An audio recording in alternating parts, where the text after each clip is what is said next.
face. Et tout de suite sur Sud Radio, on accueille l'invité d'André Berkoff, Anne-Isabelle Tollet, grand reporter, ancienne correspondante au Pakistan, secrétaire générale de l'association Comité international Asia Bibi et auteur de ce livre Enfin libre, Asia Bibi, édition du Rocher, c'est la maison d'édition. Alors, enfin libre, c'est vrai, on a beaucoup parlé de liberté, et voilà un exemple assez extraordinaire de liberté. Anne-Isabelle Tollet, puisque vous êtes au cœur de cette histoire depuis 10 ans, je crois maintenant, racontez-nous d'abord, pour les auditeurs qui ne le sauraient pas bien, ce qu'a été l'histoire d'Asia Bibi. Eh bien, il y a 10 ans, Asia Bibi, chrétienne, pakistanaise, participait comme chaque année à une cueillette de fruits. Elle était ouvrière agricole, analphabète, dans un petit village. C'est ça, un petit ouvrier agricole, enfin, voilà, assez misère, enfin, pas dans la misère, mais dans une certaine pauvreté. Une pauvreté, on peut le D'accord. dire, oui, dans un tout petit village de 300 habitants. C'était la seule famille chrétienne. Et elle participait à une cueillette, mais il y avait eu un contentieux avant avec l'une de ses voisines pour des broutilles de voisinage. Et cette voisine a profité du fait qu'elle boive un verre d'eau avec la timbale commune Au puits, oui. pour lui dire: tu viens de rendre notre eau haram, ce qui signifie impure, parce que tu es chrétienne. Ce à quoi Asia Bibi a répondu et s'est défendue en disant: mais non, il n'est pas inscrit dans le Coran que les chrétiens salissent ou la vaisselle des musulmans. Enfin, c'est écrit nulle part. Et la musulmane qui voulait absolument en découdre lui a dit: écoute, le seul moyen pour te racheter, c'est de te convertir à l'islam. Elle a tenu tête, elle a dit: mais non, toi tu crois en ton prophète, moi je crois en mon Jésus, je ne veux pas me convertir. Et dès lors, cette femme a crié au blasphème. Mais quand on crie au blasphème au Pakistan, c'est le crime des crimes, c'est la condamnation à perpétuité. Parce que si c'est pas la justice qui vous tue, c'est la rue qui s'en charge. C'est plus grave d'être accusé de blasphème que de tuer 10 personnes, si vous voulez. Donc, elle savait ce qu'elle faisait, cette femme. Et effectivement, parce que quand on crie au blasphème, ça fait peur, et bien toutes les autres femmes ont renchéri: blasphème, blasphème, blasphème. Et si bien qu'elle a été immédiatement jetée en prison et ensuite condamnée par plusieurs justices pakistanaises qui, sous la pression des mollahs, n'avaient pas d'autre choix s'ils ne voulaient pas risquer la mort que de condamner à la peine maximale, c'est-à-dire la peine de mort au Pakistan pour délit de blasphème à l'encontre du prophète. Et puis la fin, eh bien, c'est que... On va en parler de la fin, mais simplement, je veux vous demander, c'est le droit pakistanais, le blasphème, dans le droit pakistanais, est condamné et susceptible de la peine de mort ? Absolument. Le blasphème, il y a 2 articles dans la constitution pakistanaise. Un blasphème à l'encontre du Coran, c'est la prison à vie. Et à l'encontre du prophète Mahomet, c'est la condamnation à mort. Oui. Par pendaison. On a vu ce qui s'est passé, ça n'a rien à voir, mais quand même, avec l'affaire Mila, ici, en France, et la notion de blasphème. Bien sûr, et d'ailleurs, si je peux dire un mot, ça m'a choqué, parce que moi, qui ai vécu au Pakistan et qui ai accompagné et suivi et alerté le monde sur le cas d'Asia Bibi, quand je vois que dans mon propre pays, en France, on puisse suggérer qu'il puisse y avoir un délit de blasphème, je dois dire que là, j'ai l'impression qu'on recule et que l'obscurantisme religieux prend de plus en plus de place, parce que moi, je suis pour une liberté d'expression totale et absolue. Et puis, il faut le dire, dans un pays laïque, il n'y a pas de blasphème. Il n'y a pas de notion de blasphème. Ça n'existe pas. On reste ensemble, Anne-Isabelle Tollet, on va continuer à parler, on va parler de ce qui s'est passé avec Asia Bibi et de votre combat. Et nous continuons notre conversation avec Anne-Isabelle Tollet, qui a écrit un livre bouleversant, émouvant, et sur Asia Bibi, cette chrétienne pakistanaise. Ça s'appelle Enfin libre, oui, enfin, à un moment donné, la liberté arrive et c'est pas évident toujours. Anne-Isabelle Tollet, au fond, alors on était en train de raconter donc ce qu'il y a eu. Elle a été mise en prison, elle a été condamnée à mort. Et là, avant d'arriver, il y a eu quand même un mouvement international. Je sais que vous y avez largement participé pour dire c'est pas possible, c'est un scandale. Et on a commencé à entendre parler d'Asia Bibi, bien sûr, un peu partout. Et c'est vrai qu'à travers cette mobilisation internationale, et ça a duré toutes ces années, et c'est vrai que ça n'a pas été facile parce que c'est un cas complexe. Et puis le Pakistan n'est pas un pays très, très connu du monde occidental, mais c'était l'occasion, à travers Asia Bibi aussi, de faire la lumière sur tous ces Pakistanais, musulmans compris, qui étaient pris en otage par cette loi du blasphème et qui est maintenue par la pression des islamistes au Pakistan. Et je voudrais préciser qu'il y a à peu près 5 millions de radicaux pakistanais qui exercent... Islamistes politiques, quoi. Enfin très radicalisés. Très radicalisés sur les 207 millions d'habitants. Et à travers le cas d'Asia Bibi, c'était aussi pour défendre tous ces Pakistanais qui vivaient dans la terreur d'être un jour accusés de blasphème, parce qu'il n'y a pas de discrimination, voire c'est pire quand on est un musulman accusé de blasphème. Il se trouve qu'elle est chrétienne. Si elle avait été musulmane, j'aurais mené le même combat. Mais bien sûr. donc c'était aussi l'occasion de mettre la lumière sur une injustice d'un pays qui collabore avec la communauté internationale, qui a des accords internationaux, qui a l'arme atomique, qui est pays membre de l'Union des Nations Unies. Et donc c'était important qu'on sache un peu ce qui se passe là-bas. Mais dites-moi alors justement, vous avez été correspondant pendant très longtemps en Afghanistan et au Pakistan. Comment, mais c'est vrai, on peut se poser la question pour beaucoup, comment une minorité de même 5 millions peut effectivement faire la loi dans un pays de 200 millions? Mais ils font la loi tout simplement parce qu'ils tuent et qu'ils commettent des attentats, donc ils font régner la terreur. Et c'est comme ça qu'ils arrivent à maintenir une pression, à exercer une pression. Et puis, si bien que tout le monde vit dans la crainte et être mal vu par le mollah du village, c'est avoir une vie abominable. Donc il y a un effet de zèle aussi des Pakistanais qui pour s'assurer s'assurer d'avoir une belle vie, ou du moins pas de problème, eh bien sont aussi capables de dénoncer pour se faire bien voir par les mollahs. Ben on a connu ça sous tout le régime totalitaire, le nazisme, le stalinisme, le communisme, etc. Oui, c'est pas malheureusement une figure nouvelle. Alors, ce qui s'est passé, donc elle a passé combien de temps en prison? Elle a passé 9 ans et demi. Donc près de 10 ans. Oui. Et comment on a réussi juste mauvais traitement, elle a été... Oui, parce que quand on est condamné pour blasphème en prison, eh bien on est une paria. Donc on est aussi discriminé dans les prisons pakistanaises, et personne ne va avoir affaire avec la blasphématrice. On risque de se salir, vous voyez. Donc mise en quarantaine presque, quoi. Pratiquement, oui, parce qu'elle a été isolée des années, et les gardes ne se bousculaient pas pour lui apporter sa nourriture, des choses comme ça, parce que vraiment, c'est comme si il y avait une forme de contagion. Et on lui a demandé à plusieurs fois de se convertir. Elle a tenu le coup. Elle a dit non. Alors en prison, on lui a pu demander de se convertir, hein, mais c'est vrai que si elle s'était convertie sur le moment, peut-être que ça ne serait pas allé jusque-là. Voilà. Mais je dois dire que, vous savez, parfois, quand on prend la défense de quelqu'un, et de bonne foi, on peut aussi faire l'inverse en étant contre-productif. Et si Asia Bibi est arrivée dans la lumière pour la première fois, c'est parce que le pape Benoît XVI s'est exprimé en sa faveur. Et ça, c'était en 2010, c'était sans précédent. Oui. Ah oui, c'est la première fois. C'était la première fois que le pape s'exprimait au nom d'une personne et pas au nom d'une communauté. Si bien qu'à ce moment-là, le monde entier s'est demandé qui est cette Asia Bibi. Ça a mis la fureur chez les islamistes pakistanais qui se sont jetés dans la rue pour crier à l'ingérence de l'Église catholique en République du Pakistan. Et donc c'était très maladroit de la part du pape. Et c'est pour ça que pendant ces 10 années de combat, je n'ai fait que répéter et même écrire moi-même au pape François, qui était sollicité par les gens et les chrétiens du monde qui apportaient leur solidarité à Asia Bibi et qui en appelaient au pape. Je me suis adressée directement au pape en lui disant « Je vous en supplie, n'intervenez pas parce que ça va remettre de l'huile sur le feu et on ne va pas y arriver comme ça. » Et il a très bien entendu mon message, et c'est pour ça que moi je me suis battue pour qu'on soit sur un terrain droit de l'homiste, de justice, d'injustice, et pas autre chose. Mais est-ce que Benoît XVI n'a pas bien fait d'attirer l'attention ? Est-ce que ce n'est pas grâce à lui quand même que le cas a été connu dans le monde entier ? Alors les ministres que je côtoyais à l'époque m'avaient dit quelle boulette, parce que si le pape ne s'en était pas mêlé, ça aurait pu passer un peu plus discrètement, et il n'y aurait pas eu cette tension et cette cristallisation autour d'Asia Bibi, parce que elle en a réchappé aujourd'hui. Mais quel combat, à quel prix il fallait vaincre à la fois le Pakistan et les islamistes pakistanais. C'est pas facile. Elle est devenue un symbole, mais aussi un message d'espoir pour justement toutes ces personnes accusées injustement de délits. Donc elle a été libérée en 2018, c'est bien ça. Enfin libérée. Elle a été innocentée sous la pression de la communauté internationale, parce que la Cour suprême, qui est un peu l'équivalent de notre Cour de cassation, c'était le dernier recours, a ouvert l'audience en disant « Le monde nous regarde ».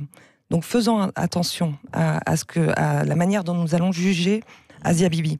Et donc cette pression a fonctionné, puisque en âme et conscience, ils ont considéré qu'il n'y avait pas de délit de blasphème, parce que c'était évidemment complètement fallacieux. Je ne parle même pas de tous les vices de procédure. Bien sûr. Et donc, elle a été libérée, mais les islamistes ont pratiquement mis le chaos dans le pays en manifestant par centaines de milliers dans toutes les grandes villes du Pakistan et en exigeant du gouvernement de la pendre malgré tout. Et le gouvernement n'a pas lâché. Ils ont mis ces islamistes en prison pour acte de rébellion. Et puis, ça a pu permettre l'exfiltration d'Asia Bibi et de remettre un contexte un peu plus serein dans la société pakistanaise. Donc, elle a quitté quand le Pakistan ? En mai 2019. C'est ça, en mai dernier, donc moins d'1 an, pour le Canada, Absolument. où elle réside actuellement. Où elle réside, oui. Et où vous êtes allé la voir, enfin, vous l'aviez déjà vue, et vous avez écrit ce livre, Enfin libre. Et en fait, Anne-Isabelle Tollet, c'est vrai que ça permet d'avoir une réflexion, parce que son histoire est exemplaire. D'ailleurs, j'imagine qu'elle a dû tenir dans ces conditions, parce que la solution de facilité, comme vous dites, aurait été de se convertir, ça aurait été beaucoup plus simple, comme il y a eu des cas dans l'histoire. Elle a tenu le coup, et elle est, comme vous dites, famille très modeste, analphabète, etc., etc. Et en la revoyant au Canada, qu'est-ce que vous avez senti ? C'est-à-dire, comment elle est maintenant ? Comment elle se sent ? Comment elle est ? Comment elle se vit ? Alors d'abord, je dois dire que je n'avais pas pu la rencontrer. J'avais rencontré évidemment toute sa famille, etc. Vous l'avez jamais rencontrée au Pakistan ? Non, parce que les autorités pakistanaises empêchaient qu'une journaliste, a fortiori occidentale, relaye cette histoire qui donnait une image délétère sur le pays. Donc je n'ai jamais pu la rencontrer au Pakistan. Donc je l'ai vue en fait pour la première fois au Canada en septembre dernier. Et je dois dire que c'était particulier, parce que quand vous prenez la défense et que vous devenez le porte-parole d'une personne que vous n'avez jamais rencontrée, c'est assez stupéfiant, la rencontrer. Et je dois dire que émouvant, en fait, totalement. C'était à la fois très émouvant, on était toutes les deux intimidées, et c'est vrai que nos parcours n'ont rien à voir, mais nos destins ont été liés dans cette tragédie, et donc ça nous crée un lien absolument indéfectible et unique. Bien sûr.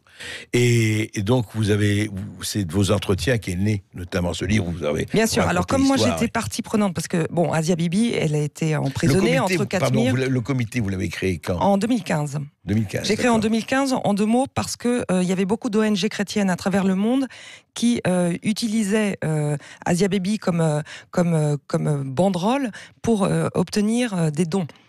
Sauf que ces dons n'étaient jamais reversés à la famille d'Asia Bibi. Donc là, je me suis dit, je vais monter ma propre association, et puis comme ça, au moins, la famille pourra subvenir à leurs besoins. Mais et c'est vrai que aujourd'hui, c'est formidable, et je dois dire que ces 10 ans de combat ont été... La famille l'a rejointe, ou la famille est toujours au Pakistan ? Non, la famille l'a rejointe parce que la famille était aussi menacée de mort, et de toute façon, pour ces islamistes qui défend un blasphémateur, devient son tour un blasphémateur. Donc moi-même, je suis menacée. Parce que forcément, je défends la blasphématrice. La blasphématrice, oui, bien sûr. Et en fait, parce que c'est vrai que ce livre est extrêmement émouvant, et encore une fois, moi, ce qui me frappe, c'est ses combats, quoi. C'est extraordinaire. Et aujourd'hui, par exemple, elle envisage comment son avenir ? Elle voit comment son avenir ? Bien, elle se repose un peu sur mes conseils. Donc, Enfin libre sort dans le monde entier. Donc, et il sort partout. Il sort partout. Voilà. Et donc, elle va soutenir ce livre à travers le monde pour témoigner de son histoire et pour faire en sorte que la situation des Pakistanais aille mieux au Pakistan. Donc voilà son projet. Et à votre avis, vous n'êtes pas retourné au Pakistan depuis ? Moi, je ne peux pas, parce que j'ai une fatwa aussi au Pakistan. D'accord. Ouais. Et donc, je ne peux pas y retourner. Et alors, à votre avis, est-ce que, puisque vous connaissez quand même bien ces pays, Anne-Isabelle Tollet, la situation peut changer ? Est-ce que ça peut évoluer avec cette chape de plomb ? Est-ce que au sein du Pakistan, et je parle pas de l'Afghanistan, est-ce que ça peut évoluer ? Ou à votre avis, le cas d'Asia Bibi, malheureusement, c'est l'arbre qui cache la forêt ? Alors, je dirais que ça va prendre du temps. Mais le cas d'Asia Bibi, justement, fait jurisprudence au Pakistan. C'est la première fois qu'un condamné à mort pour blasphème finit par être innocenté et libre de quitter le pays. Et il y a d'ailleurs, depuis cette affaire, un nouvel article de loi qui stipule que toute personne qui accuse à tort quelqu'un d'avoir commis un blasphème sera à son tour condamné lourdement. Donc ça dissuade.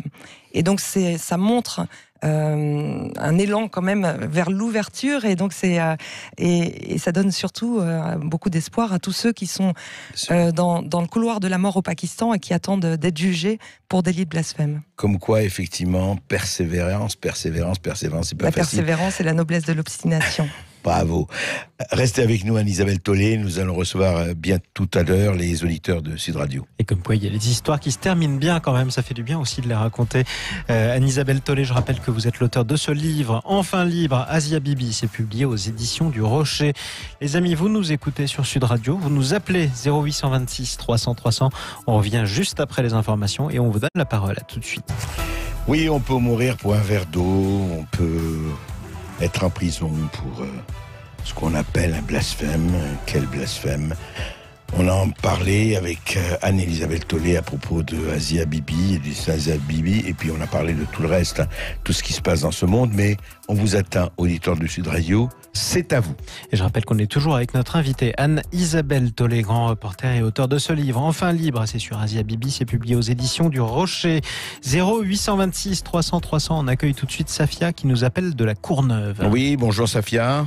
Oui, bonjour André Berkoff, je suis très heureuse enfin de vous avoir. Donc Merci. par rapport, on va être dans le dur du sujet par rapport au blasphème, bien évidemment que dans notre culture, avec le cœur et le joyau de la liberté d'expression, j'entends parfaitement la thèse de Anne-Elisabeth Tollet. Oui. Et donc à la suite de ça, le blasphème qui agite, secoue notre propre société, parce qu'on est dans notre propre chamboule tout par rapport à cette problématique, parce que chez nous c'est un acquis, on va dire, c'est dans nos mœurs, c'est dans notre culture. Ouais. L'écrivaine tout à l'heure disait qu'elle était frappée d'une fatwa. Ouais.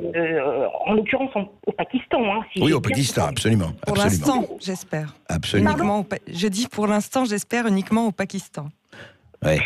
Donc, oui, Safia, allez-y. Oui, je vais finir quand même ma réflexion, ma pensée du jour. Absolument. Donc, par rapport à ça, je voulais dire aussi, c'est-à-dire ce qui est propre à notre civilisation, à notre culture occidentale, qui moi, je suis parfaitement musulmane et parfaitement, qui est tout le brio et le joyau de ma culture française. Oui. Ce que je voulais vous dire, moi, ce qui m'agite et ce qui me secoue, c'est le fait aussi de ce vent qu'on transporte parce qu'on est dans les flux, les circulations d'énergie. Oui. Et qui font que ce qui est pris de manière complètement comme un vent pur qu'on respire ici, le blasphème, le droit au blasphème, qui est investi chez nous, et ben ça pétrifie, ça bouleverse d'autres cultures, d'autres us et coutumes et mœurs. Et c'est pour ça que moi je pense qu'il y a un nœud, une crispation. Elle évoque, on sait que bon, les gens qui sont radicalisés automatiquement, ce sont toujours les pointes les plus, on va dire, machiavéliques qui ont gain de cause. Hein, et dans tout le monde. Oui, dans beaucoup de civilisations, hein, c'est clair. Y compris la nôtre. Oui, absolument. Parce que je voulais rebondir aussi sur votre actualité, mais je vais conclure quand même sur ma pensée. Allez-y. Sur ma réflexion, pardon.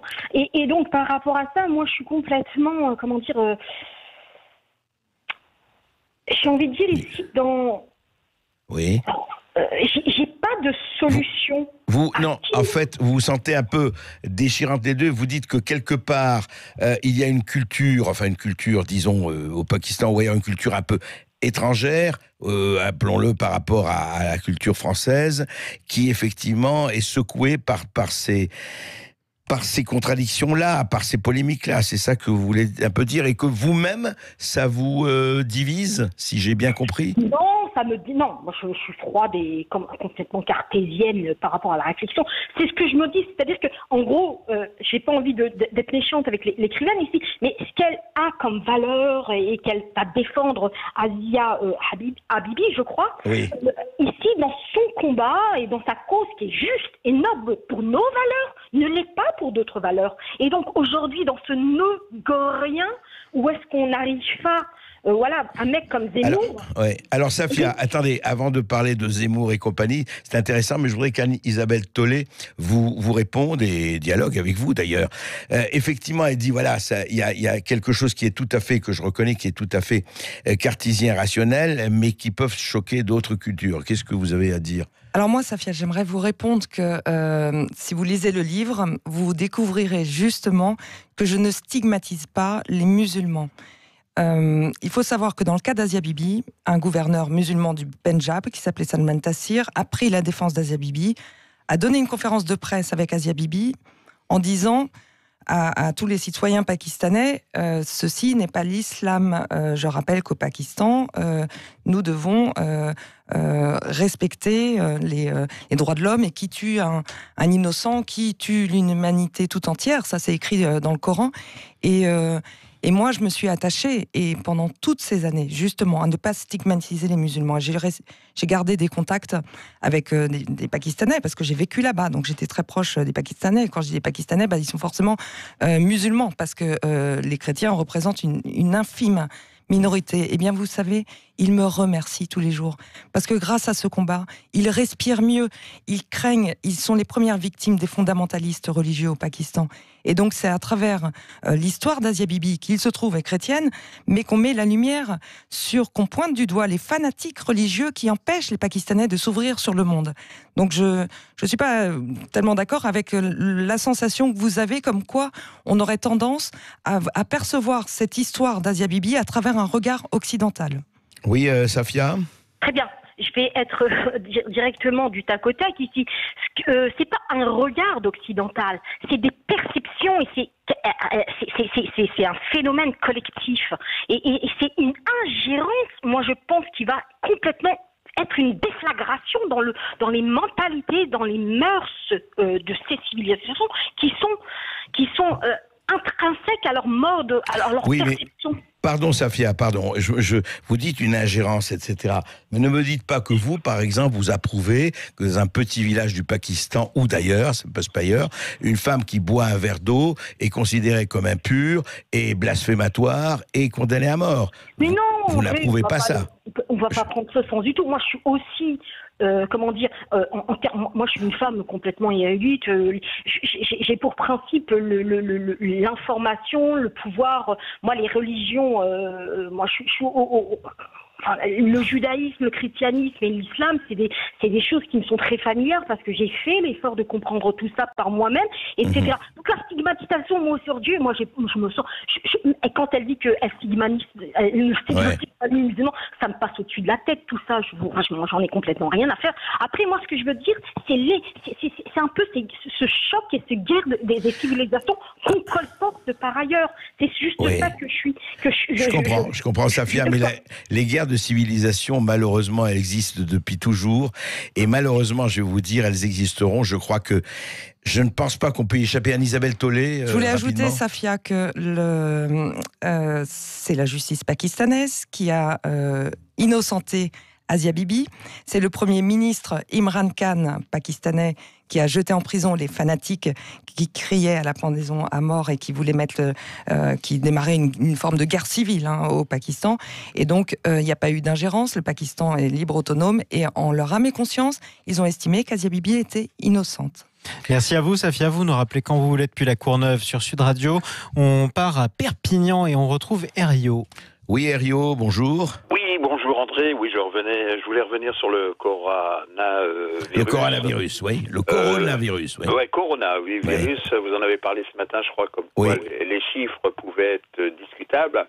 Je lisais un article sur une revue de Taipei, de Taïwan, qui ont constaté donc une augmentation du dioxyde de soufre sur une zone bien déterminée qui correspondrait à une incinération extérieure. Oui. Oui, on en parle beaucoup de ces crémations multiples, paraît-il, par milliers, mais enfin, on ne sait pas plus. Sachant qu'il y a, je crois, 4 crématoires sur Luxembourg et qui fonctionnent 24 heures sur 24, débordés. Ouais. Et si on prenait donc la vue aérienne de ce dioxyde, cette région, ça correspondrait à peu près à 14 000 personnes par rapport aux 1700 annoncés. Oui, puis par rapport aux unités grammes au mètre cube. Donc on est à 1700 pour 80, une dose normale. Oui, écoutez, en tout cas, Herriot, après, c'est à vérifier. Bien sûr, c'est à vérifier, c'est à voir. En tout cas, écoutez, il faut faire très très attention de toute façon, sans paniquer, mais sans non plus négliger, c'est clair. Merci Herriot. Merci à vous Herriot. Tout de suite, on part à Toulouse, on retrouve Pierre sur Sud Radio. Oui, bonjour Pierre.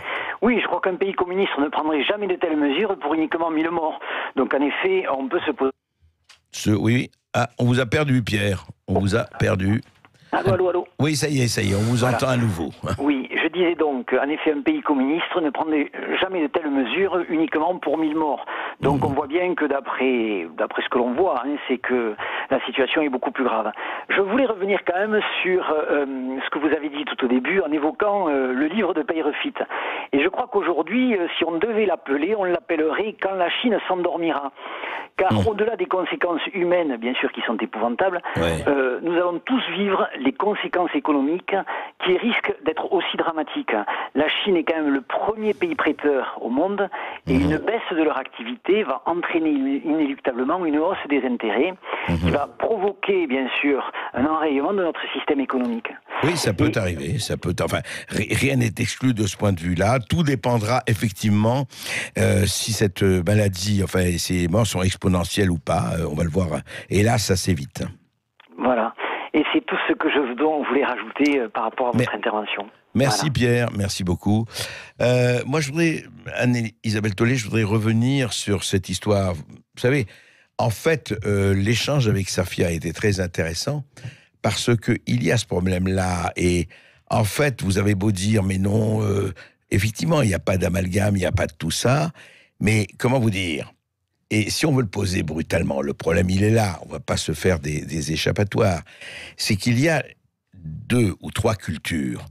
Le problème, c'est de savoir, et pour nous, c'est pas pensable, mais c'est vrai que si vous mettez dans la peau d'un islamiste ou d'un radical, il dit, mais oui, le blasphème est puni de mort, l'apostat est puni de mort, on ne sort pas, c'est-à-dire, et c'est tout le problème, la difficulté du problème. Eux, très sincèrement, pensent qu'il faut être régi par la charia, je parle des islamistes purs et durs, et ils le pensent très sincèrement, et ils ne comprennent pas pourquoi vous n'êtes pas d'accord de vivre sous la charia. Et nous, évidemment, c'est aux antipodes de notre culture, de la culture occidentale, de la liberté. D'ailleurs, la liberté, ça veut dire quelque chose.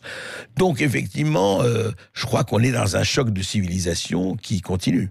Mais c'est aux antipodes aussi de ce que pensent les Pakistanais dans leur grande majorité. Oui. Ils prennent le pouvoir en commettant des attentats à tout bout de champ ou en ciblant, en tuant des gens. Donc ces gens-là, ces Pakistanais musulmans, n'ont pas envie de vivre dans cette société. Sûrement. Mais pourquoi ? Écoutez, on repose la question, quand même les exemples historiques sont là. Vous parlez d'Imran Khan qui a prononcé. Pourquoi Imran Khan ne va pas beaucoup plus loin ? Je crois que il est là le problème. Il y va tout doucement, mais c'est compliqué parce que lui aussi s'est mis en danger en prenant la défense d'Asia Bibi. Et donc, moi je dirais que le Pakistan a 200 ans de retard. Donc, petit à petit, il s'ouvre. Et le cas d'Asia Bibi en est une parfaite illustration. Eh bien, écoutez, espérons-le. Et de toute façon, il faut augurer du meilleur toujours. Merci. Merci. Merci Anne-Isabelle Tollet. Je rappelle que vous êtes grand reporter, que vous travaillez pour CNews et que vous êtes secrétaire général de l'association Comité International Asia Bibi. Votre livre Enfin libre, c'est publié aux éditions du Rocher. Merci d'être intervenu sur Sud Radio. Merci André Berkoff. On retrouve demain à midi en direct dans tous vos états sur Sud Radio. On peut toujours vous retrouver si vous faites le passage à Paris. Certains auditeurs de l'émission l'ont fait au Théâtre de Poche Montparnasse. Prochaine séance Samedi pour Ciel Montparis. Samedi pour Ciel Montparis. Politique. Cabaret politique, justement, d'André Berkoff. Vous pouvez prendre vos réservations. Ça se passe au Théâtre de Poche Montparnasse. La suite de votre journée à l'écoute de Sud Radio. On retrouve dans quelques instants Jacques Pessis pour les clés d'une vie qui reçoit son invité, l'acteur Vincent Lacoste. Belle journée à vous sur Sud Radio.